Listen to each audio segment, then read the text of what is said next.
When it comes to Michael Jackson, I wanted to know, well, did he do it or did he not do it? Listening to people's reasons for why he must have done it and their commentary about the trial and the case, you could not connect those dots to, well, therefore he's guilty. Well, he's a freak, he's weird, he looks weird, he went too far with plastic surgery, he has a Ferris wheel, therefore he's guilty. I mean, I heard really bizarre arguments.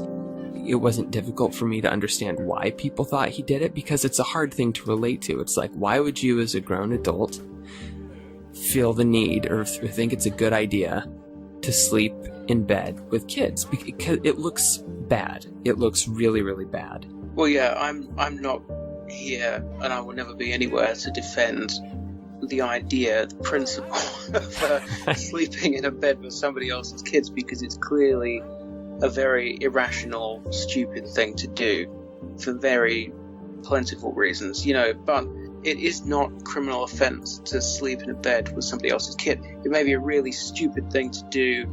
It may be a questionable thing to do. You can see why it would raise eyebrows and why people would be alarmed by it. But nonetheless, it is not a criminal act, and it is not the criminal act with which he was charged.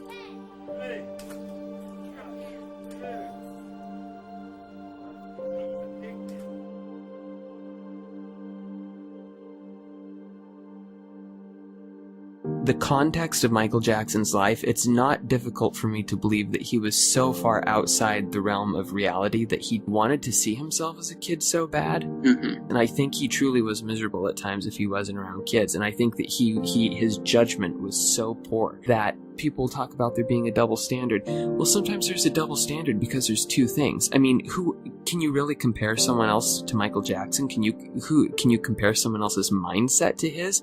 Yeah, I mean, the idea of a double standard is plainly lunacy. It's like you can't hold Bert up the road to the same standard as Michael Jackson, because Bert up the road hasn't been living in an alternate reality for the last 30 years of his life. Michael Jackson's concept of the world is not the same as anybody else's concept of the world. I mean, from the age of 11, he was globally famous. He was unable to relate to other kids apart from his brothers, who didn't always treat him the way he wanted them to. They were a bit older than him in most cases. They were interested in other stuff. So he really lived quite an isolated life. There's a story in his brother Jermaine's book about how Michael, as a kid, when he got all his money, he would buy a bunch of sweets. He would get an allowance from his money that he was earning at Motown. And when he got his allowance, he'd go straight down to the sweet shop and just buy tons and tons of candy and stuff. And then he'd set up a sweet shop in the street. And instead of charging, he would just give it all away. So it was a sweet shop, except you didn't have to pay for anything. It was just his way of trying to hang out with other kids, was that he would try to bribe them, just try to buy them sweets, because so sad. He was so isolated. Yeah, totally isolated. He told stories himself of being in the studio at Motown and looking out of the window because there was a softball pitch or something opposite the studio and crying because he wanted to go and play and he had to work. It was just a sad existence, And there's other issues at play there as well, which is not just the childhood thing, but you could look at it, for instance, the way that business was foisted upon him as a child. He was working. He was signing contracts. He was getting paychecks at an age where most kids don't even get their pocket money yet. And then you see when he gets older, he sort of retreats into this fantasy world and starts farming all the business decisions out to other people, which often is catastrophic. There's also the disciplinarian side of it with Joe Jackson, whereby he was terrified and he would have to do everything his father said because he was frightened of getting beaten. And so we, not only were we practicing, we were nervous rehearsing, because he sat in the chair and he had this bell in his hand. And if you didn't do it the right way, he would tear you up, really get you. How often would he beat you? Too much. Would he only use a belt?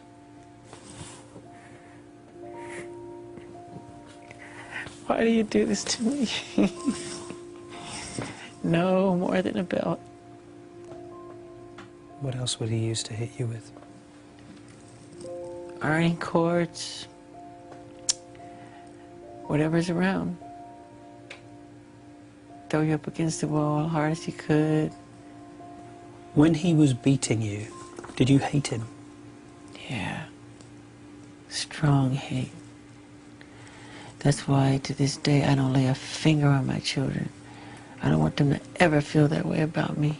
And then in his adult life, you see this incredibly defiant side emerge, where the moment somebody tells him he has to do something, he doesn't want to do it.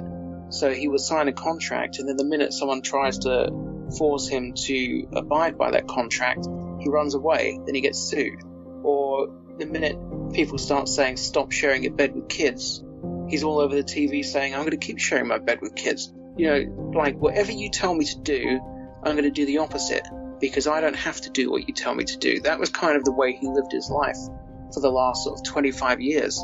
Do you want to kind of tell us how what happened in 1993 came to be? It was 1992, so it was a year after the Dangerous album had come out, give or take, and it was shortly before the tour. It was May 92. His car breaks down close to a business which is called Rent-A-Wreck, which is a car hire business. And so they go over to the car hire business nearby, and they say, look, Michael Jackson's car has broken down. Can you do us a massive favor? We need to hire a car right now. And the business is owned by a man called Dave Schwartz. And Dave Schwartz is married to a lady called June Chandler, who's the mother of a boy called Geordie Chandler. And Geordie Chandler is a huge Michael Jackson fan. How old is Geordie at this point? He's about 11, I think. So Schwartz gets on the phone and says, get Geordie down here right now. Michael Jackson is sitting in my store. And they bring Geordie down, and the two of them have a conversation. And Michael says, you know, thanks a million, you've done me a big favor. And he gives Geordie and the family his phone number and says, why don't you call me? You could maybe come to Neverland sometime. Something to that effect. And then over a period of time, the pair develop a friendship, as Michael did with various kids over the years. Michael and Geordie developed the friendship. Yeah, Michael and Geordie, although Geordie always comes as a package, really, with his mother and his sister. They go to stay at Neverland, then Michael comes to stay at their house. They start traveling with him on tour, they go with him to awards ceremonies, all that kind of stuff. June Chandler's ex-husband and Geordie Chandler's father is a man called Evan. He's a dentist, not a very good dentist according to the board that monitors dentists in the area. They've criticized his work in the past. He almost got struck off. He wants to be a screenwriter, but it's not going very well for him. And at the time, he owes June Chandler about $70,000 in child support. And he's been somewhat of an absent father. And they're not living together at this point? No, they're not living together. She's left him, and she's now with Dave Schwartz. Evan Chandler has been somewhat of an absent father, not paying his child support, not seeing Geordie as often as he should. And all of a sudden, Geordie's best friends with Michael Jackson, and now Evan Chandler wants to be involved. And he's inviting Geordie over to his house and saying, why don't you bring Michael with you, etc. Why don't I come to Neverland with you?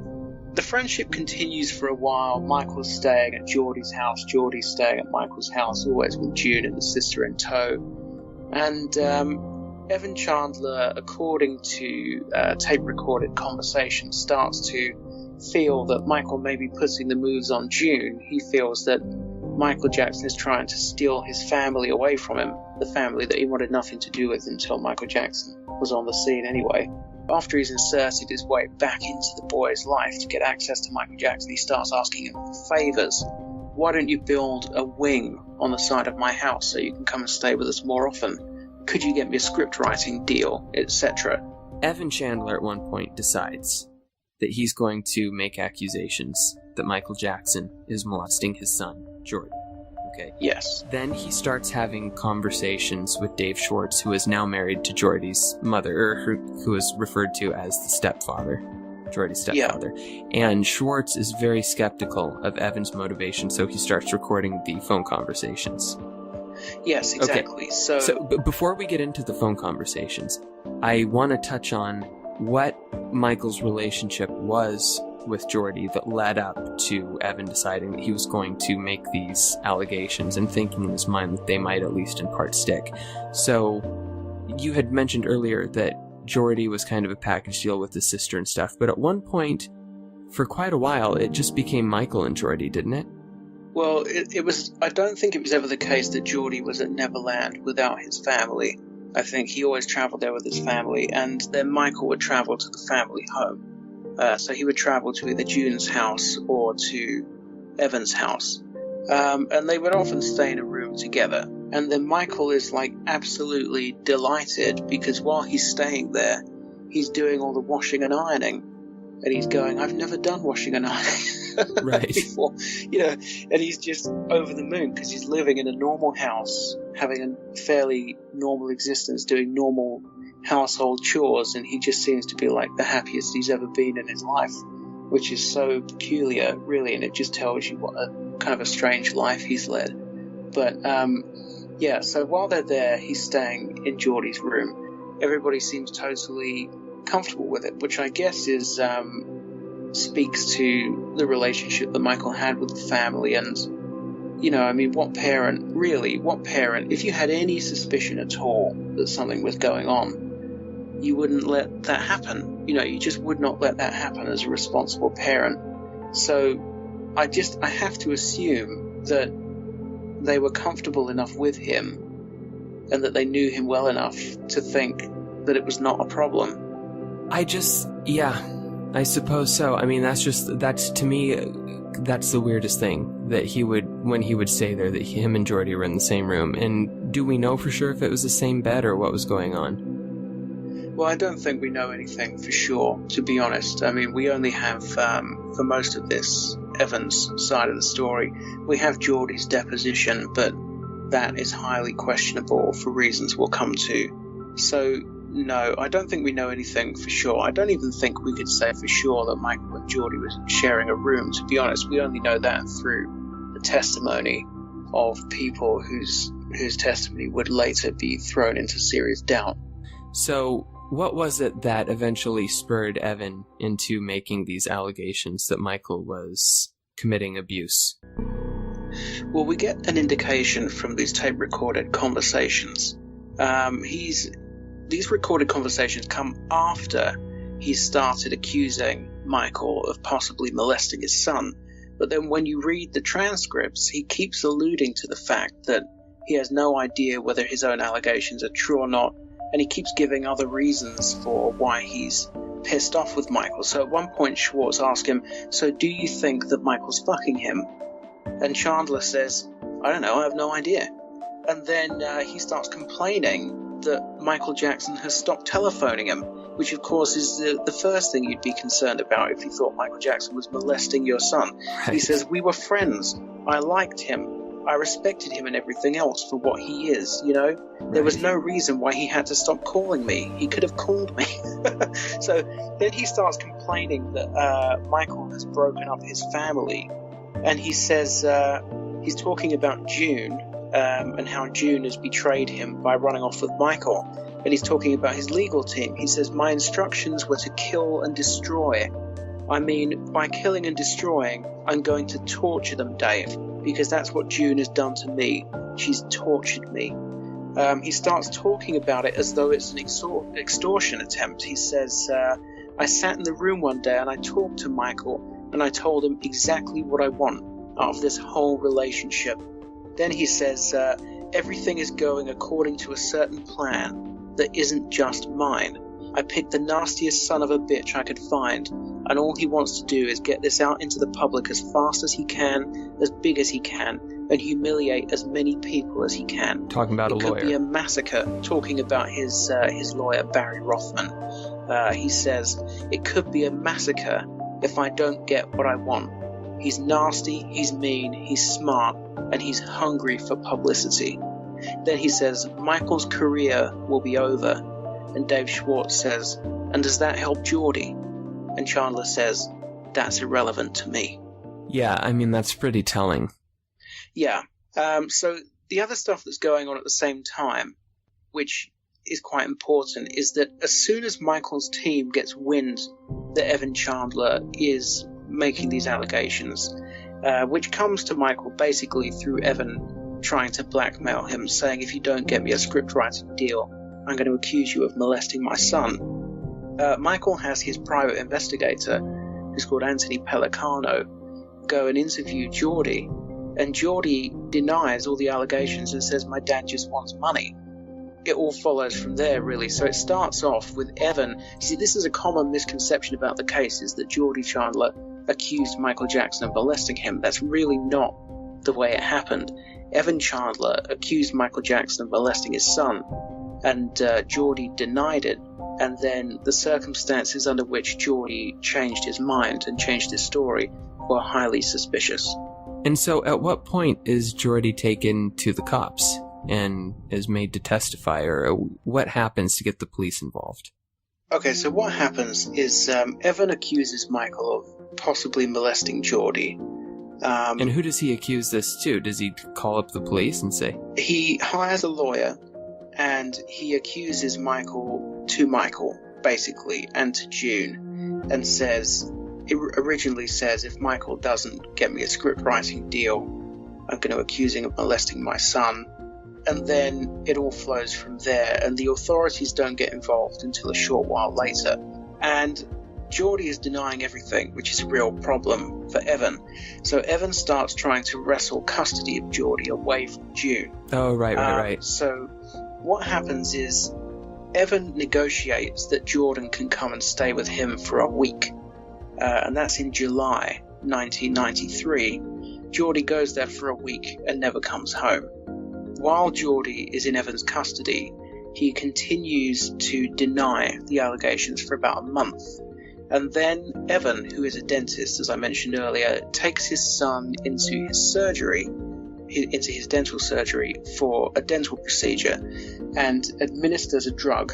And the drug is called sodium amytal. And it was known for many years wrongly as a truth serum.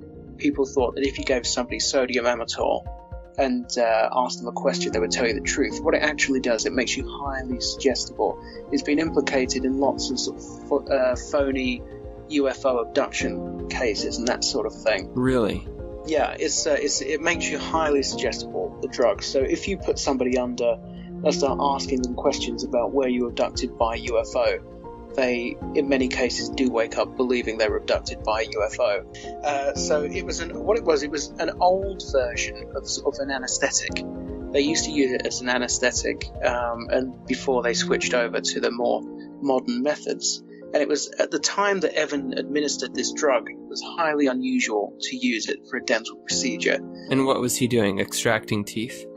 I don't know if we know what the procedure was, but he took Geordie into his dental surgery for a procedure. It sounds like a far-fetched story, but it's actually confirmed by Evan himself in a TV interview at the time in 1994. He says in the TV interview, "I gave Geordie the drug." This is when it's being touted as a truth serum. He says, "I gave Geordie the drug, and then he just told me everything." And it was also confirmed by the anaesthetist who was present, who was then asked to leave the room after the substance had been applied. So Geordie goes into the room denying that he's been molested, and he comes out of the room now saying that he has been molested. He gives an interview to the Department for Children and Family Services. That's in about August of 1993, and that is when the story leaks.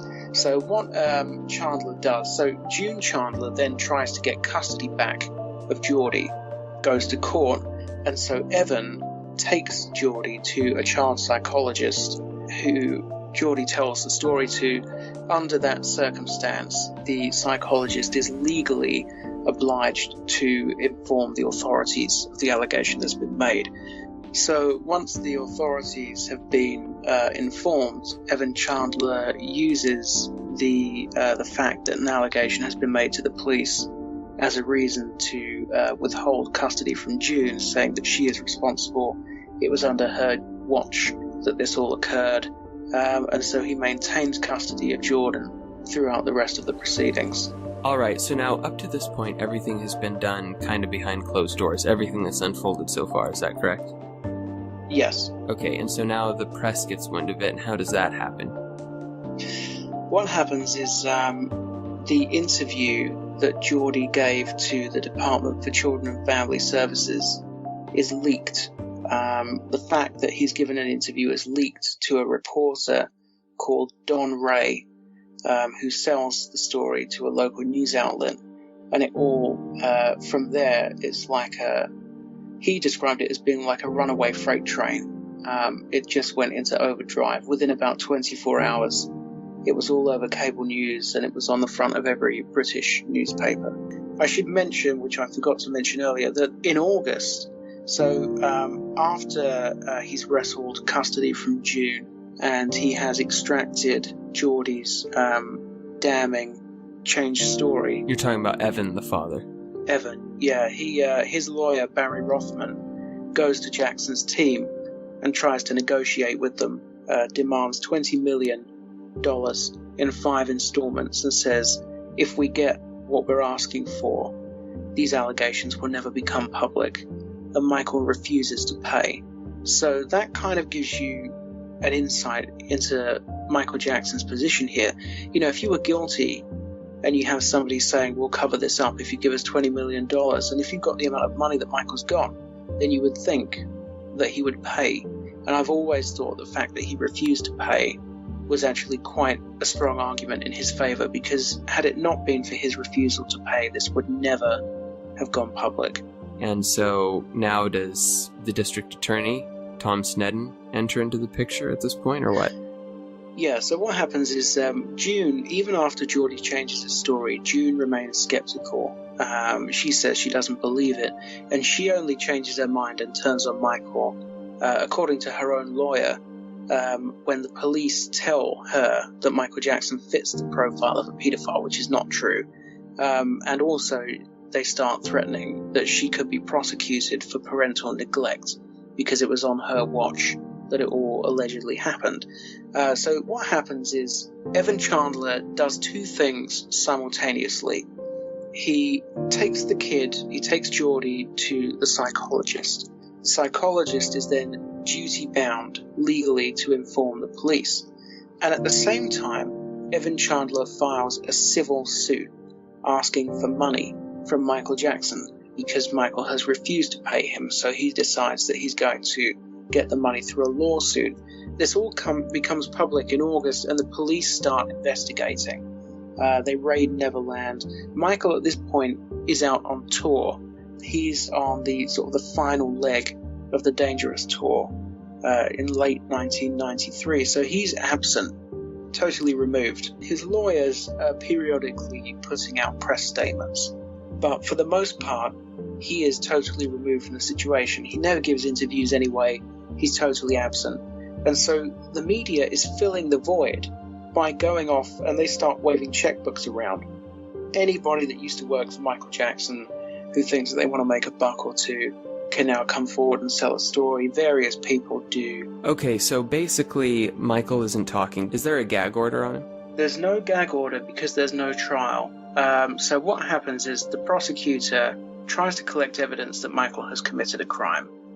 So they raid Neverland. Eventually, when Michael returns from his tour, they serve a warrant on him, which is a search warrant which allows them to view and photograph his naked body. They served a search warrant on me which allowed them to view and photograph my body, including my penis, my buttocks, my lower torso, thighs, and any other area that they wanted. They were supposedly looking for any discoloration, spotting, blotches, or other evidence of a skin color disorder called vitiligo, which I have previously spoken about. The warrant also directed me to cooperate in any examination of my body by their physician to determine the condition of my skin, including whether I have vitiligo or any other skin disorder. The warrant further stated that I had no right to refuse the examination or photographs, and if I failed to cooperate with them, they would introduce that refusal at any trial as an indication of my guilt. It was the most humiliating ordeal of my life, one that no person should ever have to suffer. And even after experiencing the indignity of this search, the parties involved were still not satisfied and wanted to take even more pictures. It was a nightmare, a horrifying nightmare. But if this is what I have to endure to prove my innocence, my complete innocence, so be it. And why did they do that? Jordan Chandler claims that he can describe accurately Michael Jackson's genitals, but when they do the photo shoot and compare what they find with what Jordan Chandler described, it doesn't match. Geordie is Jewish, it's important to keep in mind at this point, and so is Evan, and Evan's real name is Evan Charmatz. He changed it to Chandler at a later date. So he describes Michael Jackson as being circumcised, which is perhaps natural for a child who has only ever seen circumcised penises. But when they search Michael Jackson's body, they discover that he is not circumcised, which throws doubt on his story. So what you've got at this point, you've got a kid who's changed his story, said Michael Jackson didn't molest him, then said that he did. Then when he says that he did, it's only under the influence of a drug, and he gets the description of the genitals wrong. They find nothing from the search of Michael's home. So meanwhile, there's all this evidence that it's possibly an extortion attempt. So Tom Sneddon does something which is pretty much unprecedented. Tom Sneddon is the local district attorney for the county where Michael lives, Santa Barbara. He convenes two separate grand juries in separate locations, one locally and one in Los Angeles. And he asked them both to consider the case at the same time. And unfortunately for Sneddon, both grand juries feel that the evidence is so slight that they refuse to hand down an indictment, which is significant because there's an old saying in American legal circles that a grand jury will indict a ham sandwich. You really don't have to have much evidence at all to get an indictment from a grand jury. So the fact that two grand juries fail to indict is very significant. So the legal case in that sense stalls, but the civil suit where Evan Chandler is suing Michael is continuing quite rapidly. The case enters the legal system and then it just goes through the usual processes. So the judge who's presiding over the case starts ordering depositions. So all of the witnesses who are involved in the case have to be deposed. They have to be questioned under oath so that a version of their story is on record for use in the case. So Michael's lawyers are going back to court quite regularly and are saying this is unfair, this is a breach of Michael's First Amendment right to a fair trial, because in law in America every citizen has the right to a fair trial if they're accused of a crime. That's a criminal trial. So if you hold a civil case before you hold the criminal case, what you do is you prejudice the defendant in the criminal case, because the prosecutors can come and have a front row seat for the civil case, and then they can tailor their case to circumvent the evidence that you've presented in your defense. Just for argument's sake, if you have an alibi and you raise the alibi as a defense in the civil case, in the criminal case they can come back and change all the dates so that your alibi is no longer valid, that sort of thing. So Michael's lawyers keep going back to court and saying it's outrageous to ask our client to give a deposition in a civil case when he's facing a possible criminal case, because although the case has faltered and the two grand juries have refused to indict, Tom Sneddon refuses to close the case and keeps giving public statements saying this is an ongoing investigation. So Michael's lawyers go back to court and back to court and back to court and say, please don't make our client give a deposition, it's prejudicial. And the judge keeps saying, I can't continue to postpone this case indefinitely on the off chance that sometime, maybe in the future, there could be a criminal prosecution. So he refuses repeatedly to delay Michael's deposition. Michael privately at this time, we know through his friends, is insisting he will not settle this case.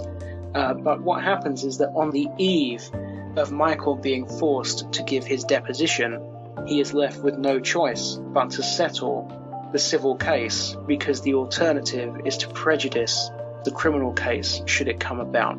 So they fight, and then they lose the fight. And the choice is give the deposition and prejudice the criminal case, or settle and preserve your right to testify and present your defense for the first time in a criminal court. So, well, what was happening was that Snedden would not let this go. It's known now that he travelled to at least 3 continents to interview people who he thought might have been molested by Michael Jackson, who all told him to bugger off, essentially. So he was travelling around the world trying to make this case work. He sent his investigators abroad also to investigate ex-employees, that kind of thing. It all fell flat. But he was spending huge amounts of public money on trying to prop up this case against Michael Jackson. What his motivation was, some people say he was a glory hunter, some people say it was racial, some people say he was just an obsessive prosecutor anyway. His nickname locally was Mad Dog, because he was known for being a ferocious prosecutor who wouldn't let things go. So basically, at this point, Snedden wasn't letting it go, so they were worried. So what you're saying is, regardless of how, if they had fought the civil suit, regardless of the outcome, there still might be a chance that in the future, Snedden would somehow be able to get a criminal case started. Exactly. Okay. And if he did, he would have access to their defense through public record. Right, okay. So Michael ends up settling the case because Michael's defense does not want Snedden to be able to work around the defense strategy if there ends up being a criminal case one day. Did Snedden ever close that case? I don't believe he ever closed it. No, I think it remained open at the time that the second case came around in 2003. Alright, so basically Michael decided to settle the case. They settled. What happened after that? So what happened was the settlement was completely misrepresented by the press en masse around the world, who either failed to understand the nuances of a civil versus a criminal suit, or simply chose to ignore them. So the story that was told by the press forevermore was that Michael Jackson had bought his way out of jail, had bought his way out of a trial. Some of the headlines at the time were along the lines of justice for sale. The story of why Michael Jackson settled was never properly told. This explanation of the conflict and the potential prejudice of a criminal trial. And it's important to note the settlement did not preclude the Chandlers from testifying in a criminal case. So had Snedden brought a criminal case, it would have not stopped them from testifying at all. They still would have been able to go into court and say anything that they wanted to. The settlement also, it's important to point out, was for negligence. Michael did not in any way accept that he was guilty when he paid that settlement. So the settlement was totally mischaracterized. It did enormous damage to Michael Jackson. Although he continued to be a massively popular pop star, in terms of his reputation, it made him a laughing stock, a punchline.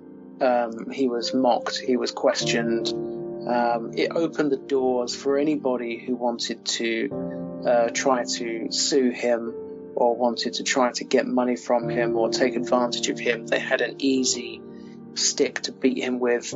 So you see there's a deposition tape which is available online, which was recorded in about 1996 over a completely separate issue. And in the middle of the case, in the middle of the deposition, they start asking him all these questions about whether he's ever molested any children, of no relevance whatsoever to the case, but you can see it just really horrifies and infuriates Michael Jackson. He almost throws his hat across the room. It ruined his life, in a sense. And what you see with Michael Jackson is a massive downward spiral. You see an incredible artistic renaissance. So you get the History album. The History album is an incredible piece of work, easily his most personal work, his least commercial work of his adult solo career. It's an incredibly expressive, interesting, lyrically, jam-packed with... it's probably, I've described it before as the most anti-establishment album you will ever hear by a mainstream pop star. The History album is really... I remember getting that album, and some of the stuff on... some of the music was so dark that it was kind of surprising. Like, I couldn't listen to Little Susie. If that does not sound at all like a Michael Jackson song, like what you would think of, I mean, when you listen to Too Bad, And then the video for that, again, the story written by Stephen King, kind of a sequel to Thriller. When you listen to Too Bad, every time I hear that song, I just think of him in the studio just growling those lyrics, just thinking of the DA the entire time. Just like all the passion in his voice as he's belting that out. You will never ever hear an album by a major pop star. I mean, it's anti-police, it's anti-military, it's anti-banker, it's anti-corporate, it's anti-lawyer, anti-insurance. He's ripping the shit out of everyone. I mean, there's a song on there called Tabloid Junkie. And if you take some of the lyrics to that song and you just look at them on a piece of paper, you'd think it's a Public Enemy record. He's talking about institutional racism. I think the second verse is something like, in the hood, frame him if you could. Yeah. Shoot to kill, then blame him if you will. But if he dies, then sympathize. Such false witnesses, damn self-righteousness. Yeah. If he's black, stab him in the back, or in the face, then lie to shame the race. I mean, the whole album is like that. It's just furious. It's the song Money, where he's talking about the military or the police, and he's talking, if now you're wearing the badge, you're called the just few, you're saluting the flag, your country trusts you. And then he goes on to talk about, but actually, they'll do anything corrupt to get their hands on money.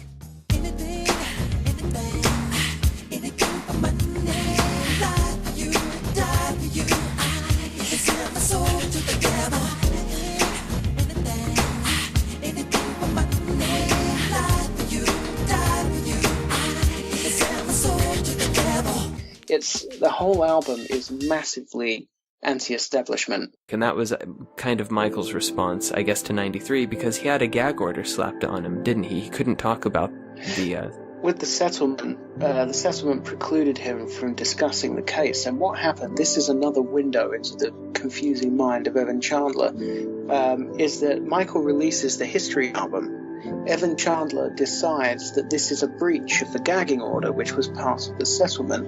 And so he goes to court and requests permission from a judge to release his own album called Evan's Story, where he will respond to the History album, which again, is this the kind of behavior you would expect from a father, recuperating from the molestation of his son? That's the thing, is the further and further we get into 1993 and 2003, the person who ends up looking the most sane and rational is Michael Jackson. That's the crazy thing. Yeah, that is the crazy. I mean, and some of the things he did are totally irrational. For instance, after 93, to keep letting kids in his house, batshit crazy, totally crazy. But, in terms of what's going on around him, like you've got the father of this kid he's claiming his kid's been molested, and his priority is to go to court and say he wants to release an album. It's just insane.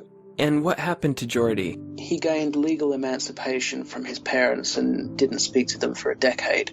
Did you read about the abuse allegations that Geordie leveled against his father? I guess he had... Yeah, they got back in touch after about 10 years, and he then accused his father of trying to beat him to death with a dumbbell weight, I believe. And then a few years later, Evan died of a self-inflicted gunshot wound. And that was a self-inflicted wound about, a week after This Is It came out? Yeah, it was not long after Michael Jackson died. It was within months of Michael Jackson's death. So, read into that however you will. But anyway, in the years in between, Michael keeps himself busy by releasing the History album, which is his way of talking about it without actually violating the gag order. There's a few notable things that happen, such as marrying Lisa Marie Presley and Debbie Rowe and having children of his own.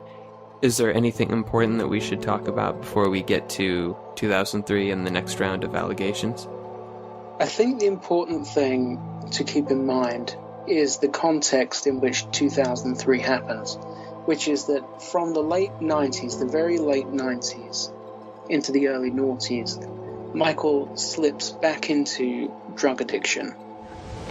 The pressure resulting from these false allegations, coupled with incredible energy necessary for me to perform, caused so much distress that it left me physically and emotionally exhausted.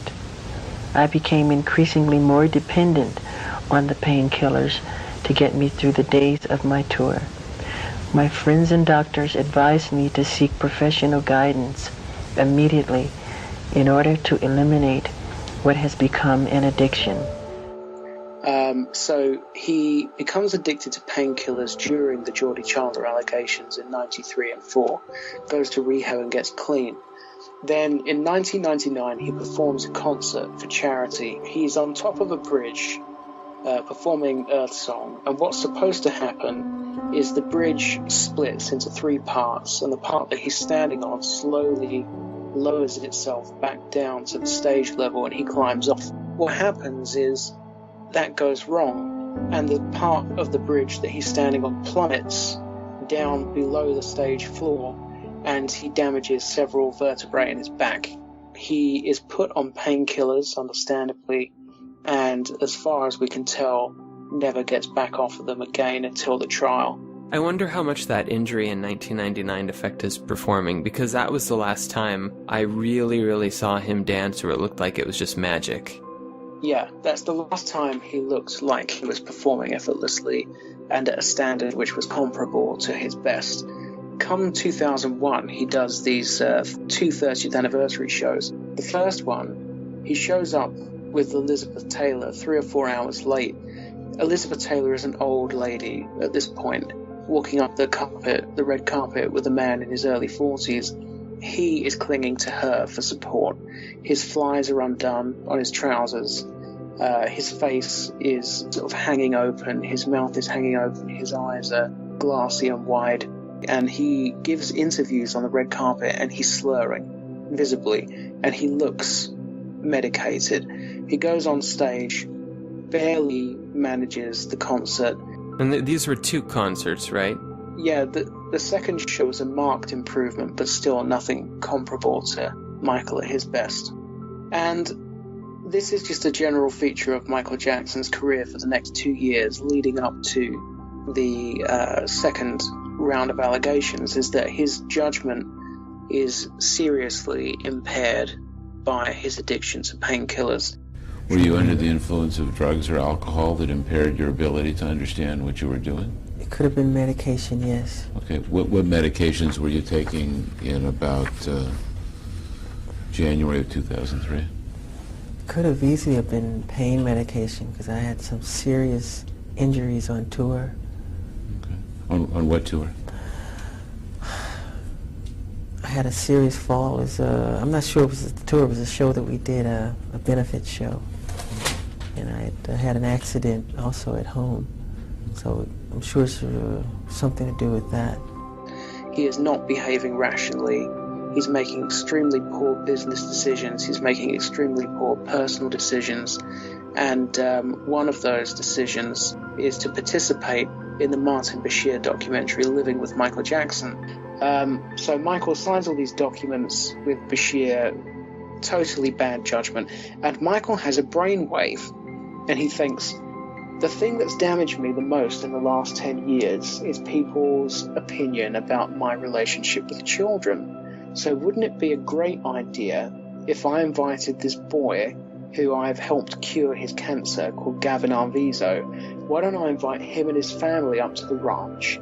And then Martin Bashir can film me and Gavin talking about his story, and people will understand what a lovely person I am. So this turns out to be perhaps the worst decision in Michael Jackson's life, apart from getting involved with the Arvizos anyway, because of what they turn out to be. So it's probably a good idea to just tell the story of Gavin Arvizo and how he comes into Michael's life, which is that in the late 90s, he's about 8 years old, and he's diagnosed with cancer. And his family start fundraising for his cancer treatment, and they start getting him in touch with celebrities in a sort of a Make-A-Wish type sense. And he starts hanging around with people like George Lopez and Chris Tucker and eventually Michael Jackson. Michael invites them out to the ranch, he buys them a car, he takes them on holidays, etc., looks after them. And eventually Gavin is cured. And then when Martin Bashir comes to Neverland to film his documentary, Michael thinks what a great idea it would be to invite Gavin up here and his family so that they can tell the story of how I helped them when he was dying and how now he's okay, and people will understand my relationship with children and what it's all about. Unfortunately for Michael, he makes a poor judgment on the day. He holds Gavin's hand during the interview, and then in the interview talks about how Gavin has stayed in his bedroom, albeit points out that he gave his bed to Gavin. Gavin asked, "Can I sleep in your bedroom?" Michael said, "Only if your mum says it's okay." Then once they're there, they have an argument about who's going to sleep in the bed and who's going to sleep on the floor. Michael says to Gavin, "If you love me, you will sleep in the bed." Gavin sleeps in the bed with his brother. Michael puts the sleeping bag on the floor. He said, "You can have my bed if you want. Sleep in it. I'll sleep on the floor. You can. It's yours." I always give the best to the company, you know. Like to him, I said, because he was going to sleep on the floor. I said, "No, you sleep in the bed. I'll sleep on the floor." But haven't you got a spare room or a spare house here where he could have stayed? Yeah, but no. Yes, we have guest units, but whenever kids come here, they always want to stay with me. They never want to stay in the guest. And I have never invited them in my room. They always just want to stay. They say, "Can I stay with you tonight?" I go, "If it's okay with your parents, yes, you can." Michael Jackson's bedroom is a 2-story duplex as well. It's important to understand. This is not like a 10 by 8 box room. This is like bigger than most people's houses. So the documentary airs and quite understandably attracts a lot of criticism, albeit Michael's saying nothing that he hasn't already said publicly. In the 95 Diane Sawyer interview, he said, "I will continue to sleep in a room with children." He goes on TV with Bashir and says, "I still sleep in a room with children," and it causes a furore. The headlines are misleading. "If you love me, you'll sleep in my bed." They omit the fact that Jackson slept on the floor, etc. This creates a new buzz around Tom Sneddon. People start going to Tom Sneddon and saying, "Are you going to investigate?" Somebody makes a report to the Department of Children and Family Services. It might have been Gloria Allred. The Department for Children and Family Services interview the family, and they interview Michael Jackson and conclude that there's nothing going on. Nothing is awry. But a few months later, a few months after it aired, about 6 months after it aired, maybe a little more, suddenly news breaks that Neverland has been raided by Tom Sneddon and 70 sheriffs. Once again, Michael isn't there when it happens. Michael is not there. Michael is in Las Vegas filming a music video for the One More Chance single. He was trying to extract himself from his contract with Sony, who he believed had attempted to defraud him out of his publishing catalogue. So he believed at the time that he owed them one single, and he was in Las Vegas shooting the video, literally in the middle of shooting the video for the single that would free him from his deal with Sony, when word reaches him that Neverland has been raided in his absence. And so his reaction, we now know, was what? I spoke to Dieter Wiesner, the manager at the time. Dieter tells in the interview how initially Michael was just horrified and sort of stoic and crying, and then when it emerges that the accusers are the Arvizo family, he becomes enraged, and he says, "We're fighting this," and he says, "I want this kid in public, and I want him to look me in the eye and tell me that I did this." Ultimately, that is what happened in 2005, because Tom Sneddon, on this occasion, successfully arrests and charges Michael Jackson, and it proceeds to a trial just over a year later. There's so much that blew up here. Where do we go from this point? I mean, first of all, I remember when the allegations broke, the first thing I thought at the time, there's no way he did this. There's no way, especially when I saw the timeline, I thought, okay, so Michael Jackson goes on an international documentary in front of tens of millions, and he takes all this heat for holding hands with this kid and for talking about how this kid sleeps in his bed and blah, blah, blah, blah, blah. And then Michael decides that after this airs and Gloria Allred has gone and tried to get Children's Services to investigate him. Then he decides to start committing sexual assault. I found that really hard to believe. Yeah, the timeline was totally nonsensical, but the accusers and the prosecutor were backed into a corner. They were stuck in a situation where the family had known Michael Jackson for about 3 years, maybe 4 years, before they made this allegation. But unfortunately for them, they had appeared in a Martin Bashir documentary where they'd spoken about what a lovely person Michael Jackson was and how he was a father figure and he'd saved their son from cancer. So it was not really feasible for them to then go on the record and say, yeah, all this time Michael was abusing Gavin and we just decided to lie about it on TV. So the only way that an allegation could be brought was to claim that it had happened after the Martin Bashir documentary. When everyone was on red alert, and Michael knew everyone was on red alert. Exactly. I mean, the story that they go to court with is that Michael Jackson begins molesting Gavin Arvizo in the middle of the Department for Children and Family Services investigation, in which the Department for Children and Family Services are asking Gavin Arvizo whether he's ever been molested. That is the timeline that they go to court with. And the timeline is compromised further because it turned out that in the weeks immediately after the documentary aired, Michael had commissioned by a rival TV station, a documentary called Take Two, the footage you were never meant to see. And it's a counter-attack on Martin Bashir, where... Hosted by Maury Povich. Hosted by Maury Povich for some reason. And Michael had been secretly recording his interviews with Martin Bashir, which is devastating for Bashir. Which Bashir didn't know. Oops. Because Bashir didn't know, and he's captured all this footage of stuff that Bashir has cut out of his documentary, and he's lied and he's omitted stuff. For instance, Bashir had asked Michael Jackson's team to invite a bunch of children up to the ranch. And they said, yeah, how many do you want? He said, oh, maybe 24.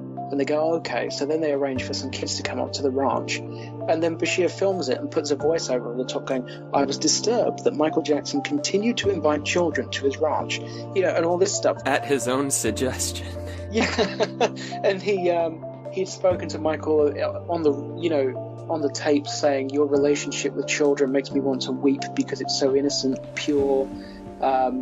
He had antagonized Michael Jackson by, just before they were going to do an interview, saying to him, Elizabeth Taylor's going to die soon, don't you? And there was all this stuff that was cut out. It was just outrageous. But the reason I was talking about Take Two is because for the Take Two documentary, Michael has recorded by his team a video interview with the Arvizo family, which is about an hour long in total.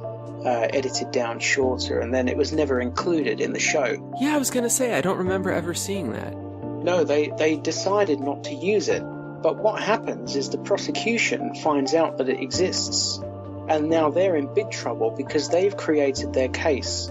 And it turns out that this throws the timeline out even more. So what they do, they charge Michael Jackson with about 10 counts or 9 counts of providing alcohol to a minor and abusing a child. And then a series of incidents happen which they show the prosecution in very poor light. Firstly, they exceed the terms of their own search warrant. They go into Michael Jackson's home and they access areas of his house that are not covered by the warrant, and they remove property. They go into his office, they remove his business papers, which seems to be a purely malicious act to try to screw him over until the trial occurs. Then they raid the office of the private eye who has been hired by his defense team. So it's routine in a major trial for defense to use an investigator. They do things like tracking down and interviewing witnesses, taking witnesses to and from court, etc. Routine behavior. The fact that he hired, because some of the anti-Jackson press were saying, and he even hired a private investigator. That's totally normal. That happens all the time. The prosecution illegally raid the office of Michael Jackson's defense private eye, which is a breach of attorney-client privilege. They're not allowed to do that. They later go into court and say, we did it by accident, and then the judge bizarrely rules, okay, well, if it was an accident, you can keep all the material that you seized, which is just absurd. And then they also go into the home of Michael Jackson's assistant, personal assistant, Evie Tavassi, and they removed from her home a folder which is marked for Mesereau. Mesereau being Michael Jackson's attorney, which again is a breach of attorney-client privilege. At some point in the process, they become aware of two things. Firstly, Michael Jackson has an alibi for the charges as they exist on the indictment. Then Michael Jackson's then lawyer, attorney, Mark Geragos, goes on TV and reveals Michael Jackson's alibi live on TV, which was a stupid thing to do.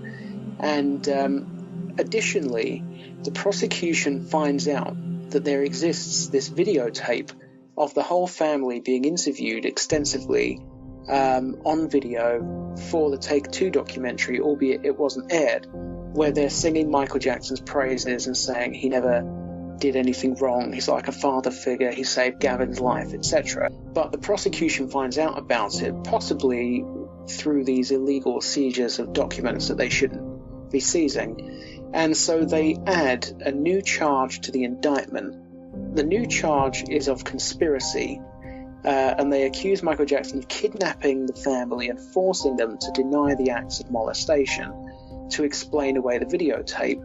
But then, because the alibi is no longer, because they find out that the alibi exists and so the charges can no longer have occurred between those dates, they change the dates on the other charges that were already on the indictment. So now their case is completely thrown out of kilter, where they have Michael Jackson abducting a family and holding them against their will so that he can force them to deny on videotape a series of acts of molestation which he's not yet committed. So the whole case makes no sense whatsoever. And so it comes to trial in early 2005. Well, how did it get to trial? That's what I don't understand. With how bogus this is, how did it even get that? How did it get past a grand jury? It's unbelievable that it came to trial, in my opinion. I suppose the problem that you have is before that grand jury enters the grand jury room, they've been exposed for 10 years to stories about Michael Jackson buying his way out of a trial. And is it reasonable to think that a grand jury is not going to take that into account? They're not allowed to take it into account, but they're going to anyway. We go to trial and the prosecution starts. So the prosecution begins their case, and how does it go for them when the prosecution starts calling their witnesses? What's the prosecution's game plan? Oh, wow. So their first witness is Martin Bashir. So what happens is Bashir comes and takes the stand and refuses to answer any questions at all, citing the journalist's shield statute, which means that journalists cannot be forced to testify about who their sources are or to reveal unpublished journalistic material. But he raises this statute in response to every question he's asked, no matter how basic, and even if it would not involve disclosing a source or disclosing unpublished journalistic material. Why did the judge let that fly? Well, what happened was Mesereau repeatedly asked for Bashir to be held in contempt of court, and the judge said he would stay his decision. He said, your request is noted and I will make a decision at a later point. But what Mesereau did was he took advantage of the situation. So you've got Bashir sitting there refusing to answer anything, and so Mesereau just stands up and tells the whole story through questions.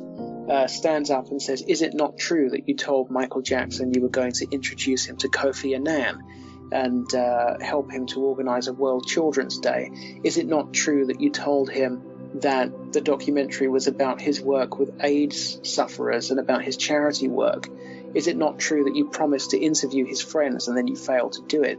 Is it not true that you asked for the children to be brought to the ranch, etc., etc.? And then he starts introducing documents, and he says, Mr. Bashir, Michael Jackson's signature on this document is different than it is on this document, isn't it? Bashir refuses to answer. Did you forge a signature on this document? He just told the whole story about Bashir and what a rat he was and how the whole thing had been a con job. And Bashir refused to answer any questions. So really, the decision to bring Bashir as the first witness, which Sneddon thought it was a genius because it allowed them to play the videotape of the Living with Michael Jackson documentary, which he was sure was going to immediately prejudice the jurors against Michael Jackson. But what it actually did was it gave Mesereau an opportunity to completely destroy their first witness, so their case got off to a terrible start. And then it got even worse when the second witness was called, and that was Anne Gabriel. And she was a PR lady who'd been brought in to help firefight after the Martin Bashir documentary aired, and she ended up turning into a defense witness and testifying that Michael Jackson had no idea what anybody in his team was doing, and that they were all acting unilaterally, and just really threw a massive spanner in the works for the prosecution, because she totally undermined their conspiracy charge. I guess that when we talk about people who, if it occurred, the sex abuse, the only people that would have first-hand knowledge of it would have been Gavin, his brother claimed to, not the mother, but let's talk about the mother. But let's talk about those three. Those three were the only family that testified in court. So Starr is Gavin Arvizo's younger brother. There was no accusation that Starr had been molested. No, so Starr's story was that he had witnessed Gavin being molested on 2 occasions, although he suddenly decided it was 3 on the stand, which didn't do him any favours. But he comes in, he tells a wildly different story than the story that he told originally. When he was first interviewed, he said the first act of molestation that he'd witnessed was Michael Jackson laying in the bed next to his brother, and they were both laying on their side, and Michael Jackson was rubbing his penis against his brother's buttocks. That was what he told the investigators originally. By the time he came to court, he said that they were laying side by side on their backs and that Michael Jackson had his hand in his brother's shorts. So totally different story. Then he comes to court and tells 2 different versions of the same story about the second act of molestation. He claims on the first day that his brother had his trousers on, and then claims on the second day that he didn't. Now, all of this story is predicated on Starr being able to enter the room without Michael Jackson catching him. Wasn't there an alarm? There was an alarm on the door. So Michael Jackson obviously lives in a very busy house. There are chefs, there are cleaners, etc. up and down the house all the time. And he's fiercely protective of his privacy. He's also very frightened of his children being abducted. For what reason, I don't know. I think his ex-wife, Debbie Rose, said that they had received specific threats. Hence the masks. Yeah, that's why the children wore masks. And all of the bedrooms in the house had locks on. So in order to enter Michael Jackson's bedroom, he had to bypass an alarm, which would sound like on a sensor. So if somebody walked past it, almost like a doorbell going off would ring in Michael Jackson's bedroom. So Starr claims that on 2 occasions he walks into Michael Jackson's bedroom and sees his brother being molested. But it hinges on Starr being able to walk into the bedroom without the alarm going off. Now, Starr, to put it politely, is not a skinny child. Starr is quite big for his age. And the idea that he would be able to sneak past this alarm was not feasible. And the defense brought into evidence videos of people trying to walk past the alarm without setting it off, and it couldn't happen.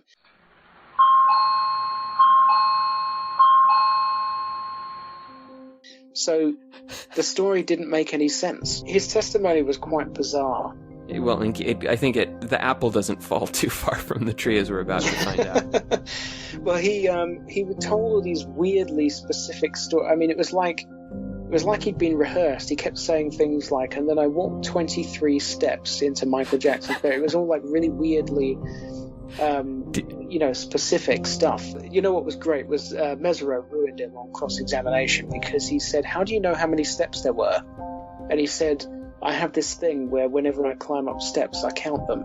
And then Mesereau starts asking him questions about all these other steps he's climbed up, and of course he can't remember how many of them there are on any of them. So it just was like ridiculous. And then there was a whole section about where they claimed that while they were kept hostage at Neverland, they weren't allowed to look at clocks. They weren't allowed to know what time it was or what day it was. And then Mesereau's going, well, isn't there a clock at the train station? Isn't there a clock outside the house? If you stand on one hill and look in this direction, isn't there a clock? There were clocks everywhere at Neverland. I mean, it was like Disney World. There's a clock as big as Rhode Island outside of the main house. Yeah. It's just crazy. His testimony was terrible, and then there was this whole issue with the wine cellar where. Okay, two things. Before we get into the wine, what do you make of people like Diane Dimond, Nancy Grace claiming that the only reason Michael Jackson had an alarm outside his bedroom was to alert him to stop sexually abusing kids when people would walk up?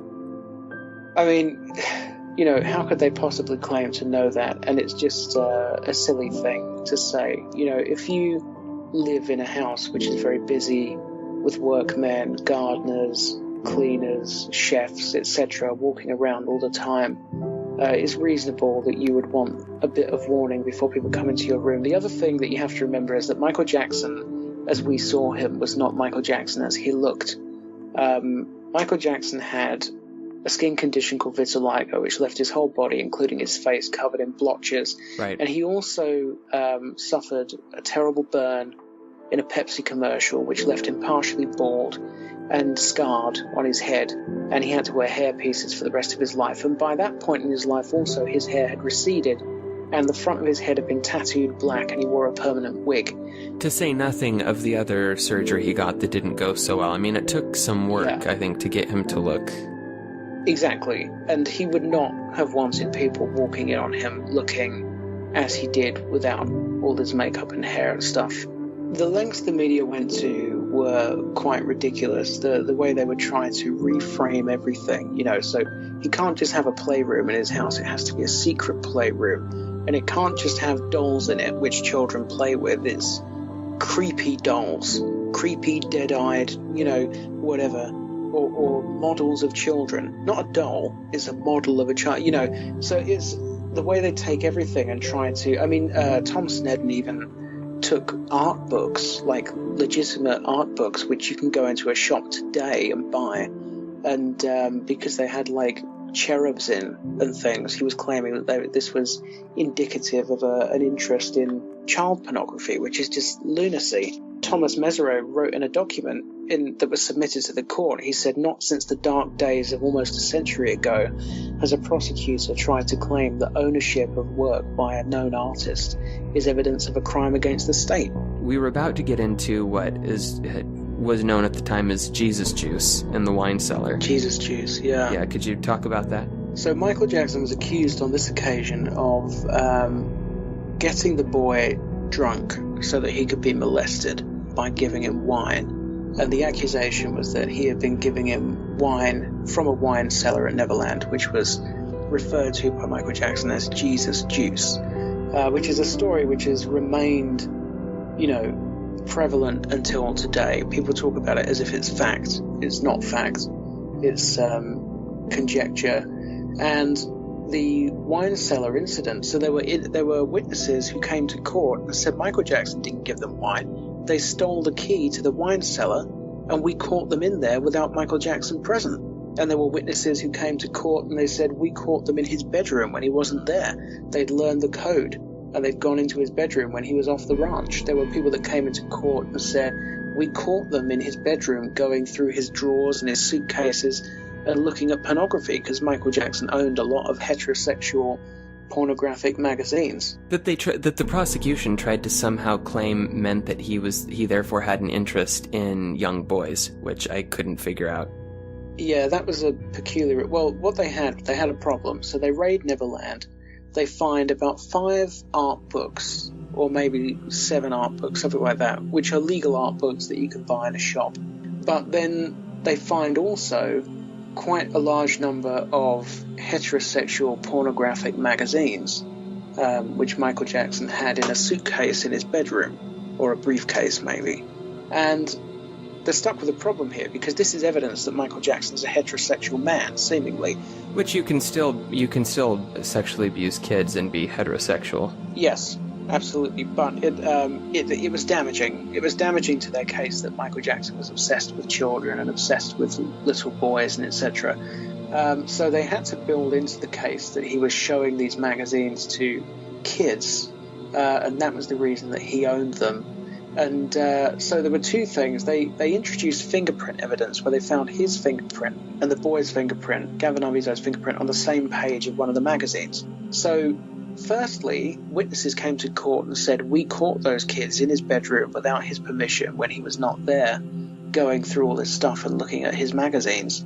And secondly, Tom Snedden, during the grand jury proceedings, was accused of giving one of the magazines to the boy, or giving a number of the magazines to the boy. To Gavin. To Gavin, to say, was this, did Michael show you this magazine? Did Michael show you that magazine?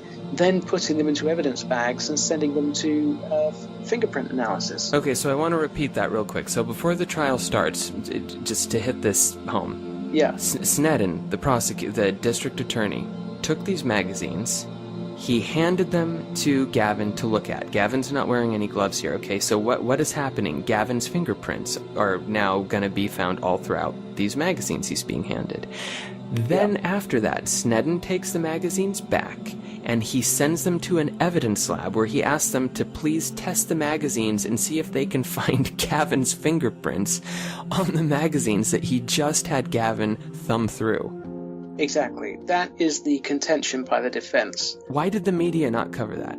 I mean, I spoke to one witness. I'm not going to name them because I don't think they want me to, but I spoke to a witness in the case who was a prosecution witness in the trial, and they told me that the media was so involved in the trial and the prosecution case that they took that witness shopping and picked their outfit for them before they went to testify. That is what they told me. That's what this witness told me. And they told me that every prosecution witness that they knew was selling stories to the press, which was illegal because there was a gag order, and also because you're just not supposed to do that. But the way they were getting around it was that they were selling interviews, but they were invoicing it as photo shoots.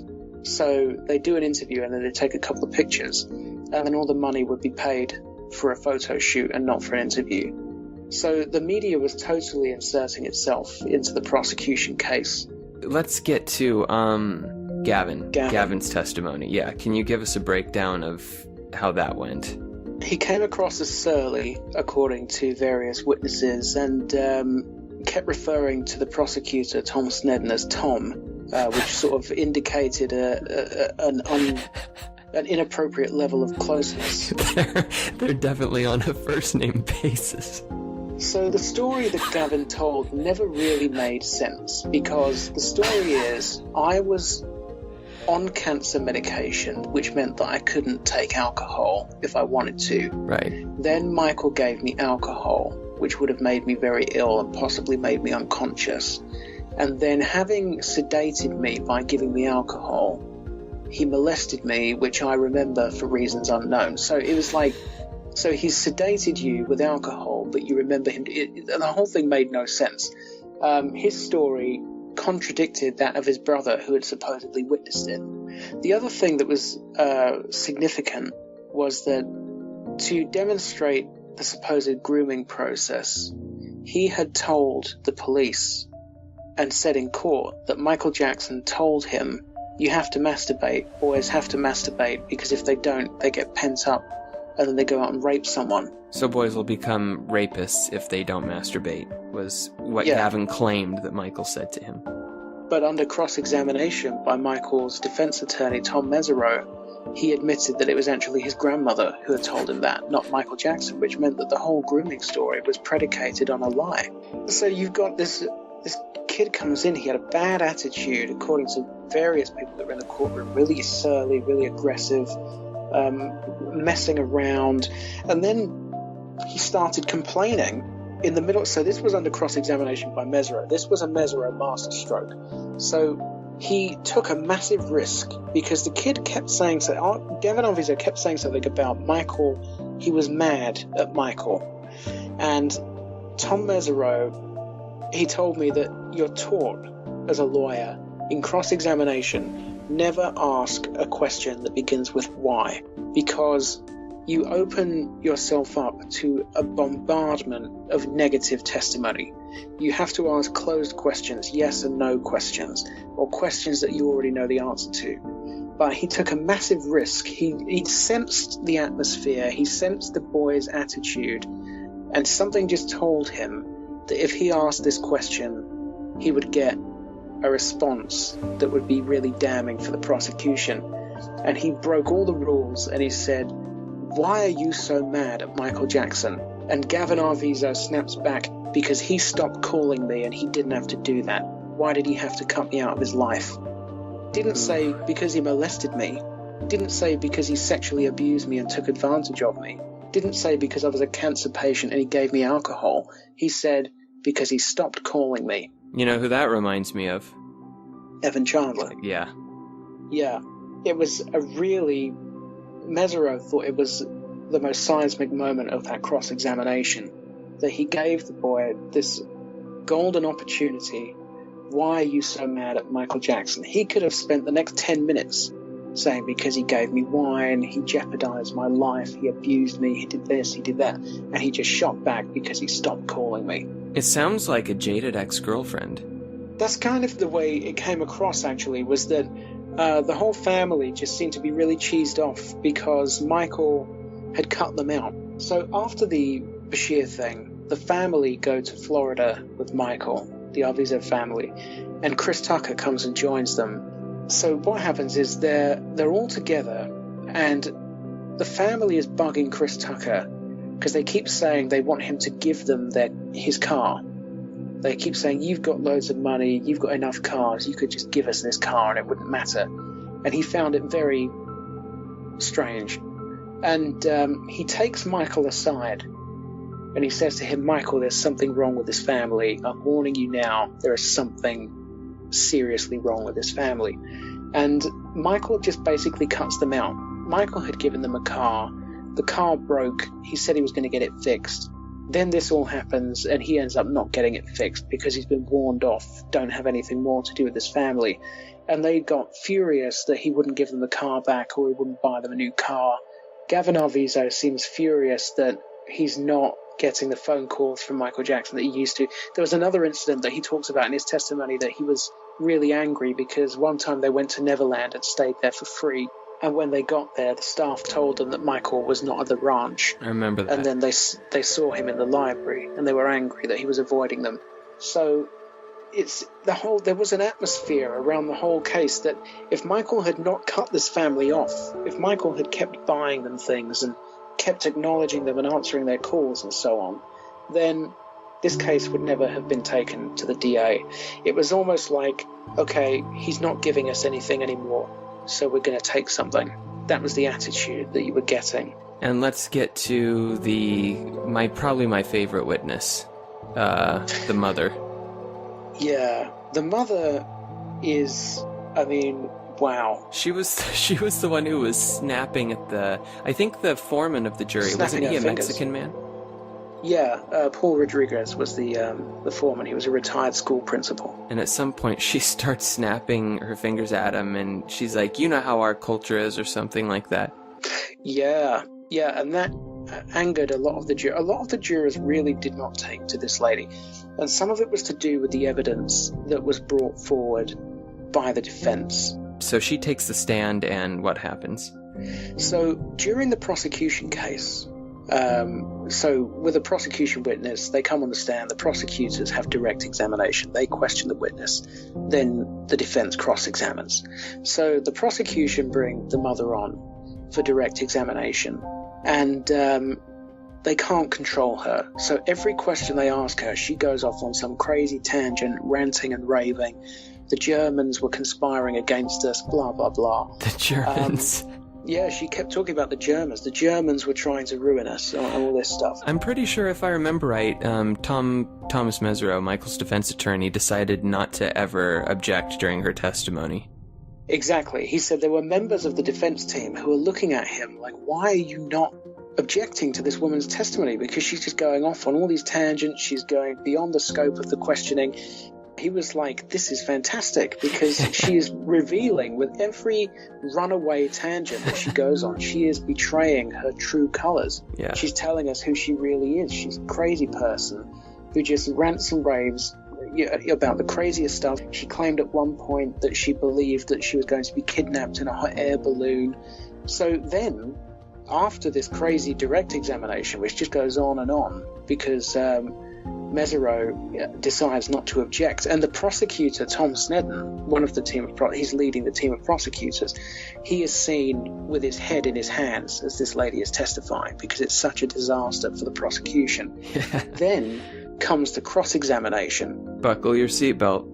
Yeah, because the family had been fundraising for the boy's cancer treatment. Well, it turns out they already had medical insurance. The whole thing was a scam. They'd scammed the local newspaper. There'd been a story in the local newspaper where they'd encouraged local people to donate money to help pay for his medical bills. They didn't need any of that money.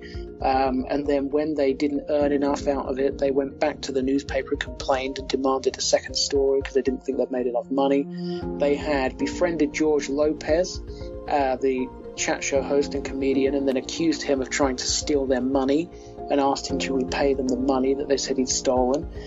They had befriended another comedian, a female comedian, and told them that they needed her to donate like $10,000 or something, and then they didn't spend it on what they said they would.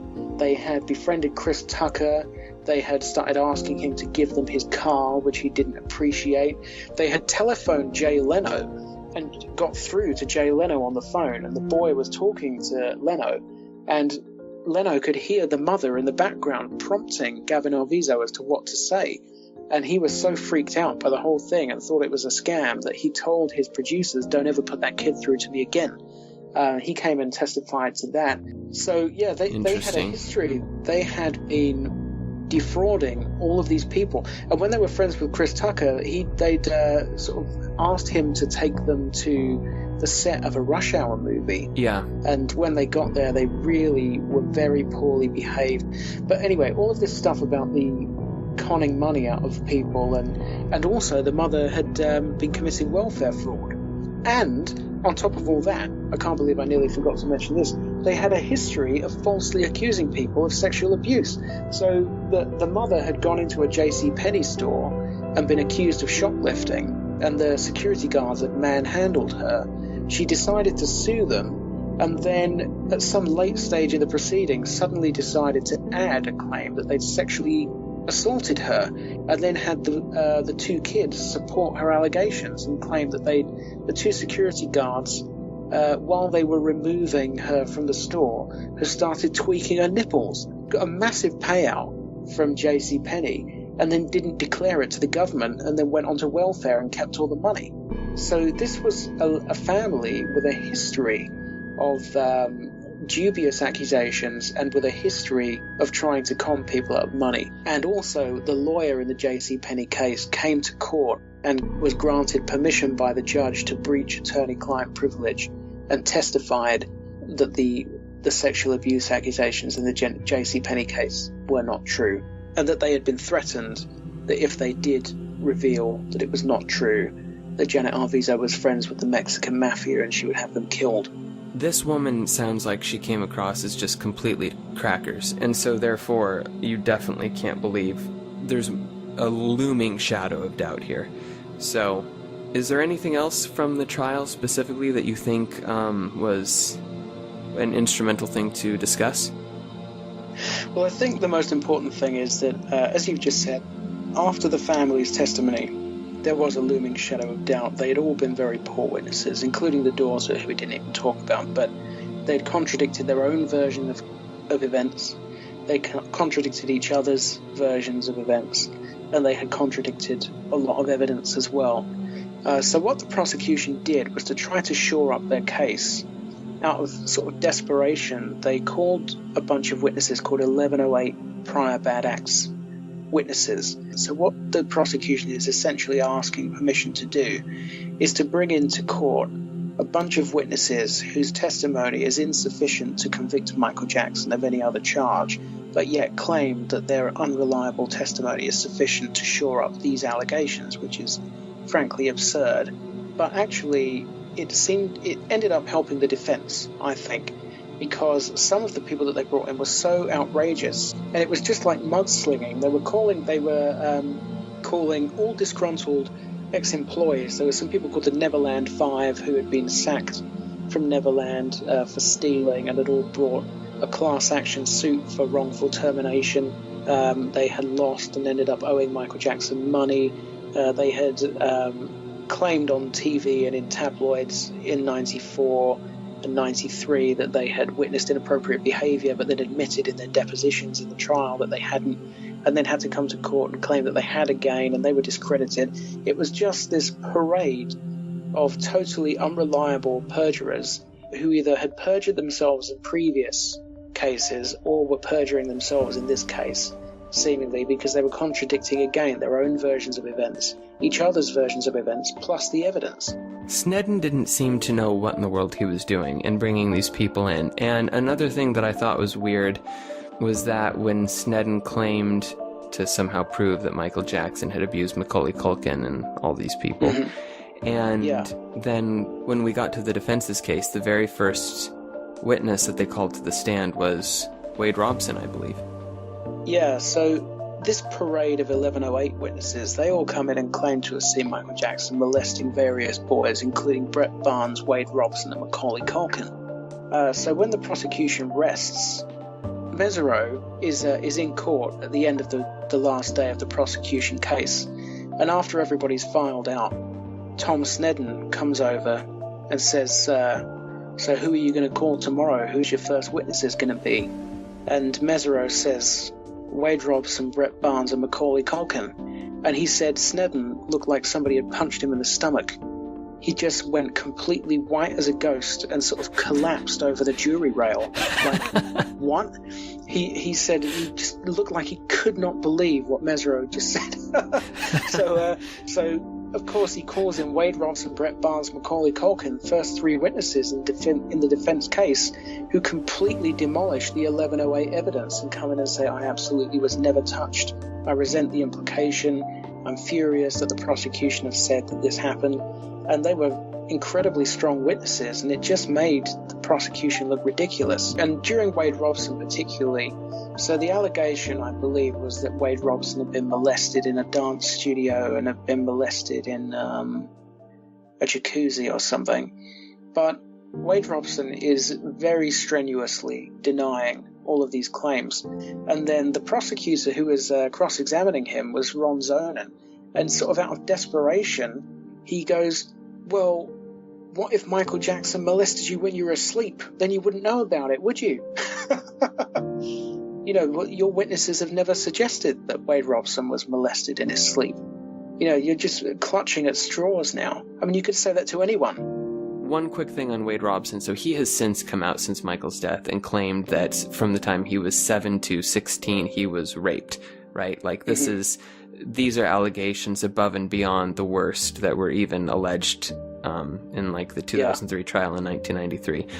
If you're Michael Jackson and you've been raping a boy from the time he was 7 to 16 and you're in the trial of your life about child sex abuse, the very first person you're going to call to the stand when you know they're going to be asked, has Michael Jackson ever done X, Y, and Z to you, is this kid that you've raped from the time he was 7 to 16, that does not make any sense. And he was asked very specific questions on the stand. He wasn't asked, were you molested? Because Wade's claiming, well, I didn't view it as molestation. I viewed it as... No, he wasn't asked, were you molested? He was asked, did this act happen to you? Did that act happen to you? So he was either lying then or he's lying now. And regardless, you can't believe anything this guy says. You know? Exactly. I mean, he was asked specifically, did Michael Jackson touch your penis? Did Michael Jackson touch your button? So when you're saying, oh, well, I didn't realize it was abuse, well, that's not what you were asked. Yeah. And you perjured yourself. You've either perjured yourself then or you're lying now. It's one of the two. It wasn't, did Michael Jackson abuse you by touching you here? It was, did Michael Jackson touch you here? No. Yeah, exactly. And I spoke to the investigator in the case, Scott Ross, who was the defense investigator, and he said no witness takes the stand in that case unless I have interviewed them and I am confident that they're going to be good for us. And there were witnesses that I interviewed and I thought, this person's a bit kooky, we're not putting them on the stand, or this person's a bit flaky. He said with Robson, he interviewed him at length and he was absolutely confident, 100%, in putting this guy on the stand. He thought that he was going to be a fantastic, solid witness, and he totally does not believe the allegations that are being made now. totally doesn't believe them. And he's actually friends with Wade Robson's brother, who's a private eye. And he said, that he knows him through work, and he's told him, I don't believe anything your brother's saying. I just do not believe it. But yeah, I mean, Wade Robson dedicated, I think, a whole chapter in his book to how the only reason he is what he is today is because of Michael Jackson in terms of his success. Oh, for years after Michael Jackson died, he was totally team Michael Jackson. I mean, he appeared in Janet's tribute at the VMAs. Right. And he wrote a chapter in the Michael Jackson opus where he says something like, Michael Jackson is the most perfect human being I've ever met, and everything I aspire to be in life is based on what he was. He even, just literally weeks before he made his allegations, applied for the job choreographing the Cirque du Soleil tribute show and didn't get the job, and then started making the allegations. Basically, now we've come to the end of all the important stuff in the trial, right? Defense witness, prosecution witnesses. So now the jury goes into deliberation. Yeah, and the media was absolutely predicting convictions right up to immediately before the verdicts came in. And when the verdicts did come in, let's just say they didn't really. There was not much pause for reflection. It was just fury. Yeah. It was just absolute fury. And immediately the mudslinging began. He got off because he's rich. He got off because he's celebrity. I mean, even the prosecution parroted that line. It's quite ridiculous because the prosecution's case was Michael Jackson was on the verge of bankruptcy. He was massively in debt. Therefore, he orchestrated the Bashir interview, then he orchestrated the conspiracy to cover up the molestation because he was on the brink of financial ruin. And then Michael Jackson triumphs at trial, and they go, oh, well, it's only because he's so rich. And you go, hang on a minute, this is like, what are you talking about? Is he on the brink of financial ruin, or is he massively wealthy? You can't have it both ways. He was tried in, I believe it was in Santa Barbara, correct? Yeah, he was tried in a small community in Santa Maria, which I believe is part of Santa Barbara County. Yes, it is. Okay, so Santa Maria. This is a conservative part of California. I'm from California. Absolutely. Everyone on the jury was either white or Hispanic, I believe. There was one alternate juror who was black, but he did not decide any of the verdicts. And the thing that irritated me about the reaction, that was one of the happiest days of my life. And the reason that was one of the happiest days of my life is because I paid very close attention to the trial, and I believed very, very strongly that it was absolute bullshit. It could not be believed by a thinking person that Michael did what it was being alleged that he did. A thinking person could not believe that. And when they read the not guilty verdicts, I remember I was so happy. I watched it with my grandmother. She called me, and I drove over to the house because they'd reached the verdict, and we watched together, and we were so happy. And my grandma had a lot of fun making fun of Nancy Grace afterwards. But it was just so obvious. And I remember looking at all these people. So at first I was angry at the media during the trial because I realized how dishonest they were. And then once the verdicts were reached, watching everyone in the media, all these talking heads, all these idiots respond to it, and they all looked, more than anything, they looked so incredibly foolish and stupid. All of them. Yeah, I agree. I mean, it just demonstrates the sort of inanity of talking heads. Tom Mesereau gave various interviews, and he said he would watch the TV very, very infrequently during the trial because he was busy working on the defense. But when he did switch it on, he would be apoplectic sometimes because he would see people that had not been in the courtroom analyzing his performance as a lawyer. And of course, this trial was not televised, so they really didn't know what they were talking about. They were analyzing his performance in the courtroom based on media reports, which in themselves were usually inaccurate, even if only by omission. Yeah. He said that these people know nothing. These people don't know what they're talking about. These people are sat in TV studios. They're nowhere near the courthouse, and they're analyzing a trial that they're not even watching. And these are the people who are setting the agenda. These are the people who are determining the general public's opinion on guilt or innocence. In a case of this gravity, they don't know what they're talking about. And it was shocking. I mean, I remember being in the UK. There's a chat show that used to be on called Richard and Judy, and they would periodically have panels of British journalists sitting in the studio saying, what do you think of this week's developments in the trial? And you go, these people don't know anything. They weren't there. Yeah. You know, you can't analyse a trial based on what you've read in a newspaper. Every day in that trial, there would have been 5-6 hours of testimony. What they were doing, they were judging Michael Jackson and the mythology surrounding him and kids. That was the filter through which they took in what was happening at the trial, which made it impossible. They went in with so many presuppositions. And that was what Linda Deutsch said as well.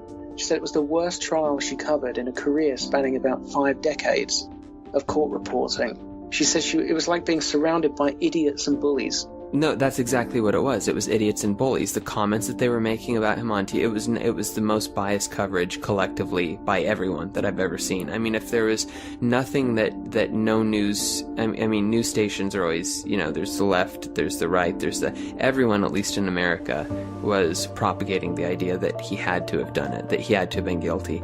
There is no way you would get me to convict Michael Jackson on any case that's been brought, either to court or not to court, but any allegation that's been brought, because there has never been a victim who's come forward and said, Michael Jackson did this to me. They just went to the police, they didn't try to get money, and their story was consistent and credible. It's just never happened. Right. And you have to ask, if Michael Jackson was this serial predator of children, where is the credible victim? Where is the victim who comes forward and says, I'm not interested in suing, I'm not interested in talking to the media. All I want to do is talk to the police and go to court, get a conviction. Where is that victim? Where are their parents? They don't exist, it seems. They've never come forward. Even Wade Robson now has filed lawsuits against 50 different companies associated with Michael Jackson, seeking individual payouts from all of them. It's all about money. You know, to me it's clear that Michael Jackson had an unhealthy obsession with children. They're burning. Miriam, quicksand, Applehead.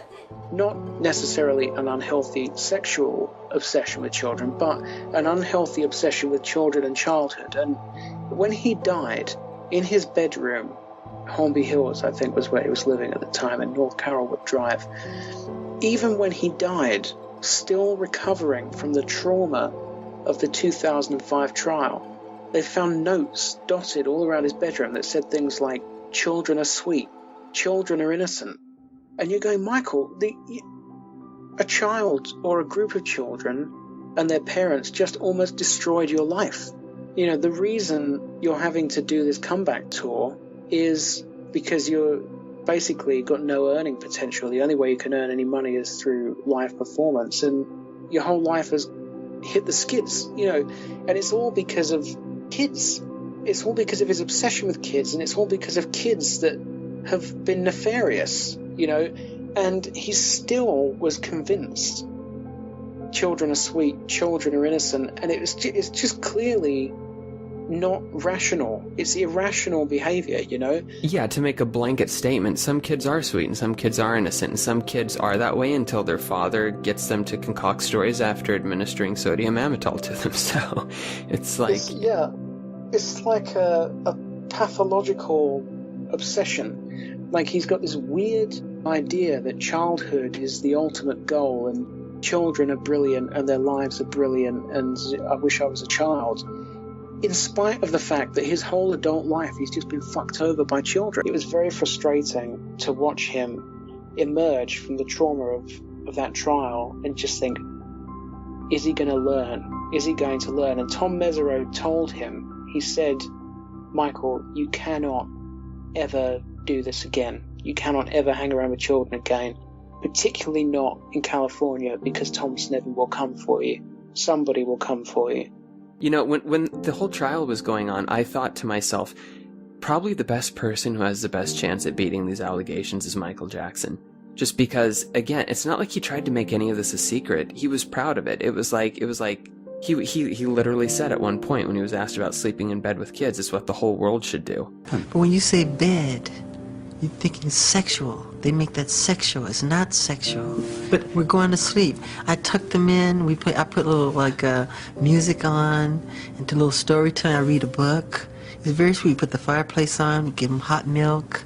You know, we have little cookies. It's very charming.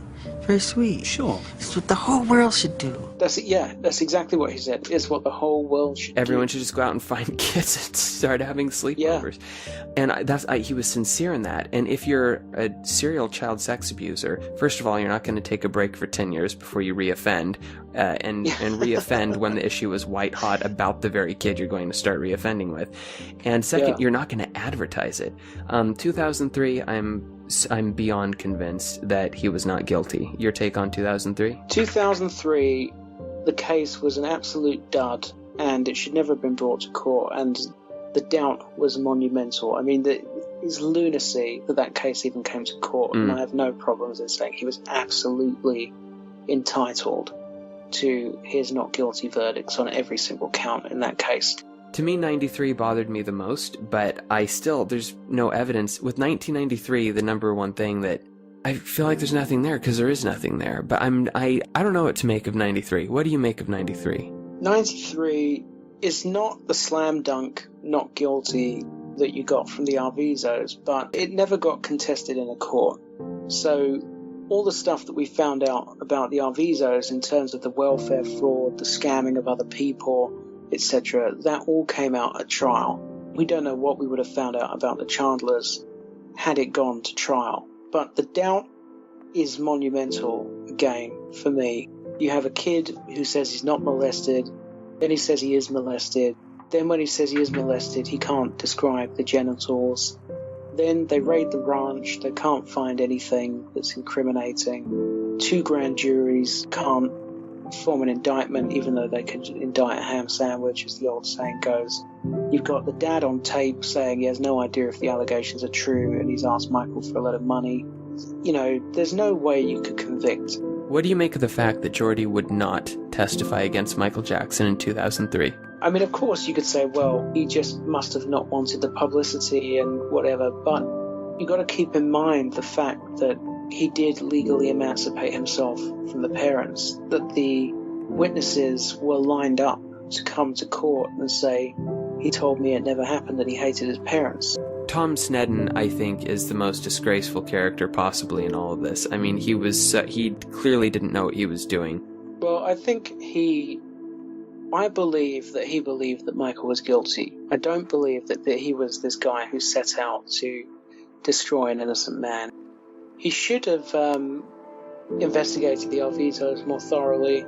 It was stupid to bring that case based on the Arvizo story, I believe. But do I believe he believed Michael was guilty? Yes. That doesn't excuse his behaviour. Some of his behaviour was illegal, and he should have been removed from office. And Michael, in my opinion, should have brought a wrongful, malicious prosecution case. But maybe he was better off just getting out of there and never having to see him or deal with him again. But, it was outrageous, the second case. Absolutely outrageous. Last question I want to ask you. Just being totally honest, your own personal feelings. To what degree, if any degree, like 0% chance to 100% chance that Michael had some type of sinister or sexual fixation with children? No, I'm not convinced of that. I'm the kind of person that if you're going to tell me that, you need to give me some evidence. And if I look at each allegation that was made on its own merits, each one falls down. Each one is undermined by lies and contradictions and ulterior motives. I don't think you can take the allegations that were made about him as being indicative of there being any particular threat, because they all fell down. And if they don't stand up on their own, then you can't take them as a collective either. You could make a circumstantial case, right? You could go, well, he hangs around with kids, he admits sharing his bed with kids, there's been allegations, right? But when you get into the nitty-gritty, when you get, the devil is in the detail. Yeah. And when you get into the detail, there just is nothing. There's nothing. Everything can be mitigated. The one thing he was guilty of was really, really bad judgment. He made a very poor judgment to indulge that obsession after 93. You can kind of excuse it before 93 as living in a bubble, but after 93 it was reckless and dangerous and crazy. And indefensible, really. Absolutely. I'm with you 100%. Michael Jackson was someone who, you talk about people who captivate a generation or a society. He literally captivated the world and still does. And part of the saddest part of his life was these allegations. I mean, the thing he loved most, very sincerely, is kind of the thing that took him out in a way. And it's too bad. It will always be a really tragic thing that happened to him that never should have happened.